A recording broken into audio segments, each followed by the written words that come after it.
The G7 in Canada, recently it did happen, and I got to tell you, the pushback from everybody in the press, the politicians, and so many Canadians is actually pretty enormous, and not just Canadians. People around the world are pushing back, and they're calling Trump names and say, how dare he? He came in and he said all these goofy things, and then he left town. I'm a Canadian. I want to give you my perspective. You got to kind of put everything into a bowl and mix it up and look at the other side, right? Not many people are doing that. I've looked at this thing, I've analyzed it, and I've thought, wow, what have I missed? This doesn't even seem fair. Firstly, G7 stands for 7 nations. 7 nations that apparently are prosperous, they're the biggest in the world with regards to their economy, and they get together once a year, have been since the 70s, and they're supposed to talk about how to make the economy stronger and better. Now, of course, with the prime mistake of Canada involved, all they want to talk about is gender and climate control and things like that. The countries are made up of Canada, the United States, Japan, Italy, Germany,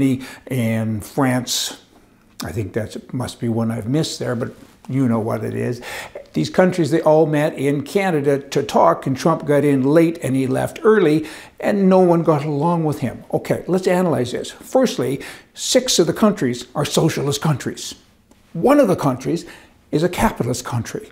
You got the president coming in, he's a capitalist. He's been to the movie. He's been beat up, he's been rich, he's been poor. He figured out how to get rich again. He's built huge, huge companies. The guy doesn't have the best delivery sometimes, I get it. But you look at what he's saying, not how he says it, it's kind of cool. He only cares about giving to his citizenry. I want to give to the Americans that live in America. It's about America. Let's make it great again. The Canadian guy, the prime minister, and all the others, they say, I want to take from my people, and America's giving to their people. Pretty serious kind of difference here, don't you think? That's why they don't get along. And then you get all the press people, they're socialists too. What is socialism? What's communism? It's socialism in a hurry. These people are so busy taking from their citizens. Trudeau, for instance, in 1 week, he gave several $billions to nationalize a pipeline that won't even be in effect for many, many years. It's going to be in court probably.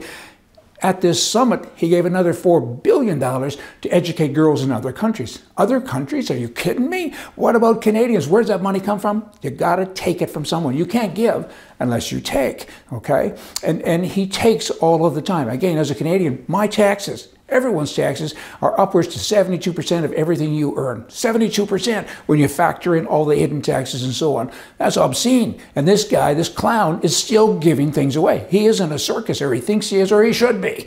It's unbelievable. Again, you got to put this summit into perspective. You got 7 people, pardon the repetition, 6 of them are left-wing whacks. One of them is saying, let's talk about arithmetic. I don't want to talk about what bathroom you go to. I want to talk arithmetic. I want people to work. And they are working. Never in the history of America, again, you don't have to like them, but never, just don't let a fact get in your way. Never in the history of America has there been so many people working. There's no unemployment. If you're an American now, you can get a job. There's jobs everywhere.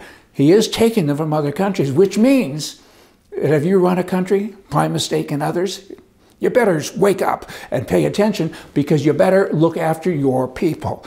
Trudeau, your job is to look after Canadians. Instead, all you do is talk bad about everybody else, and you want. Where does that money come from that you give away again and again? Used to come from the people and the United States of America. When Trump left the meeting, he said, I ain't your piggy bank anymore. Pay attention to that. Don't keep calling them names. Maybe come out of it. Think that you gotta kind of be a little right-wing. You cannot live beside a capitalist and be a socialist if that capitalist won't give you any of his money anymore. Because the only way you survive as a socialist is to take from the citizenry and from other governments. And now you got one guy saying that ain't gonna happen anymore. You gotta change what you do. So all you Canadians, all you people around the world, all I ask is that, you know what? Don't shoot the messenger. Listen to the message.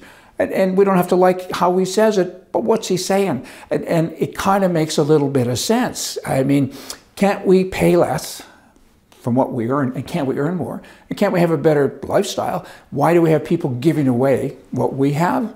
Give that some thought. Hey, that sounds right to me. See ya.